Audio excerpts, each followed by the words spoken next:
Сейчас идет активный период сбора урожая. Тимур Усманов – фермер, выращивает ягоды. 8 лет назад у села Ямашурма создал плантацию. На 30 гектарах растут малина, смородина и ежевика. В год собирают и перерабатывают 50 тонн. Варенье и чаи поставляют в Московскую и Оренбургскую области. В этом году фермер планирует расширить производство. Купит новые участки и агротехнику для сбора урожая. Но есть вопрос импортозамещения. Одна из самых больших проблем – это, наверное, ввиду имеющихся ограничений по ввозу препаратов от вредителей, техники для сбора. Вот тот же самый комбайн, который смородину убирает, его сейчас не купишь, потому что он в Польше производился. В селе Ямашурма активно работают с десяток КФХ. Разводят овец, рыб и лошадей редкой породы.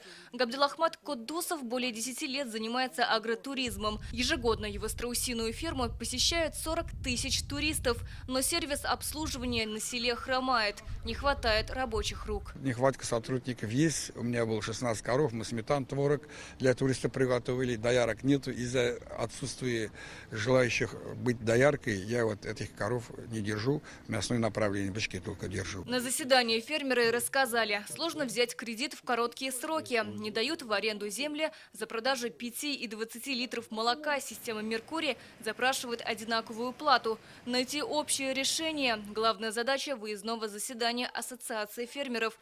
По словам главы Высокогорского района, основная проблема – в ценообразовании. Фермерская продукция, она все более и более востребована. Но вот даже если сравнить с Европой, в Европе фермерская продукция, она самая дорогая. Она дороже, чем продукция, которую можно в сетях купить.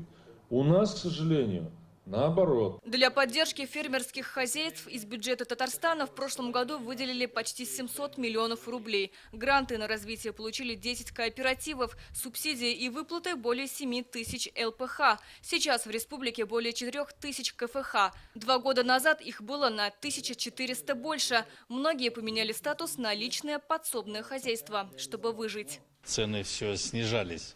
А что делать фермерским хозяйствам?